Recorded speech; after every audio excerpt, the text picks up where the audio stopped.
देवरानी जिठानी थी तो वो क्या करती थी, जब देवरानी आ गई तो वो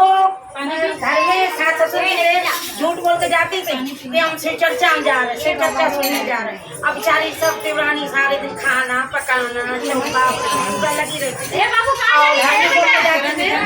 यहाँ पे हम शिव चर्चा सुनने जा रहे, घर से शिव चर्चा नहीं जाते, जहाँ उनकी गुड़िया सहेली वहाँ जाके पंचायत लगाती थी। लेकिन करीब 3 घंटा बाद जब वहाँ प्रसाद बटता था शिव चर्चा का, प्रसाद लेके आ जाता,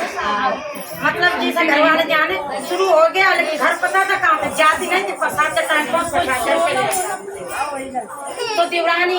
1 दिन 2 दिन रोज गई कि दीदी रोज जब मेरे को शिव चर्चा जाती तो उसका मन हुआ, एक दिन बोले कि दीदी हम भी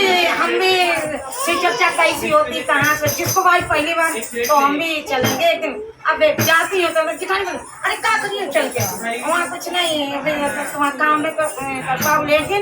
उसने देवरानी मन में ठाना कि हमें शिव चर्चा जाना ही है। उस दिन उसने क्या कहे का तुम घर का सारा काम करो, उस दिन वो जल्दी उठे उसने चौका सब काम किया, फिर भी उसको नहीं ले गए। तो उसने क्या किया, जिठानी चली गई तो जिठानी भी फिर जाएंगे तो नहीं ले जाएंगे अपने बाहर, तो क्या देखिए जिठानी चर्चा नहीं, जिठानी ने वो चर्चा वाला घर छोड़ दिया और कहीं अपने पंचायत में चली, लेकिन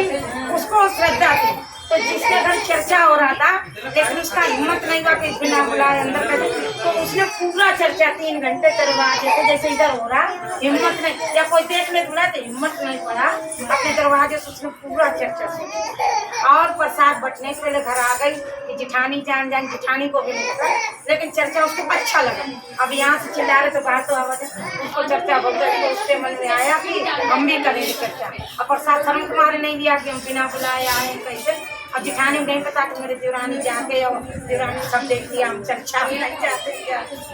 तो बोली जिठानी की दीदी हमारा भी मन हो रहा है चर्चा करने का, तुम ले तो जाती नहीं, तो चर्चा में क्या क्या प्रसाद लगता है बता दो हम भी करेंगे कभी कोई। अब उन्हें पता हो तो बता प्रसाद कहीं कछु नहीं, मतलब बिगाड़ने के लिए तो ऐसा करो एक थाली में रेती भर के रख दो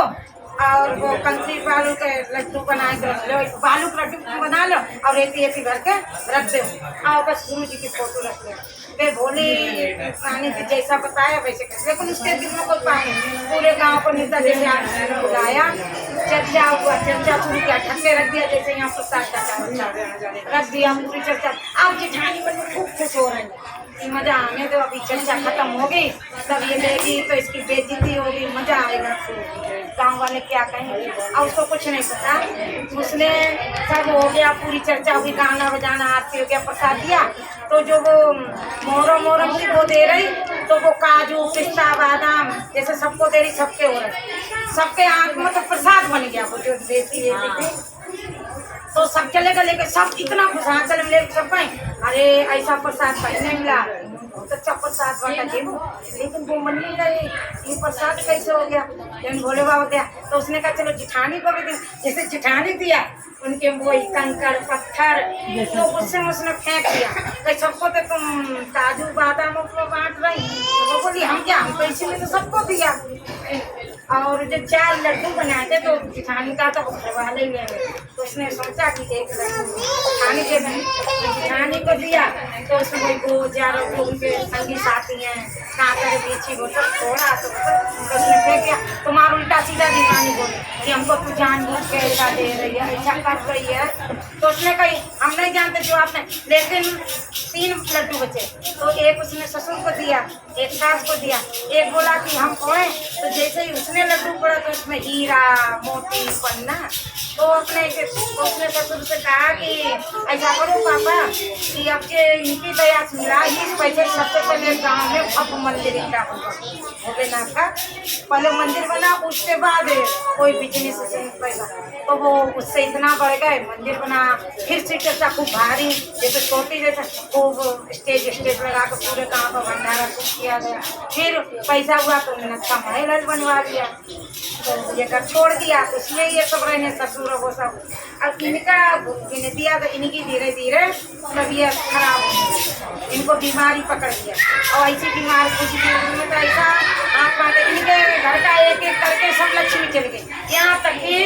उनको खाने तक के बांधे थे, कुछ नहीं रहा। क्योंकि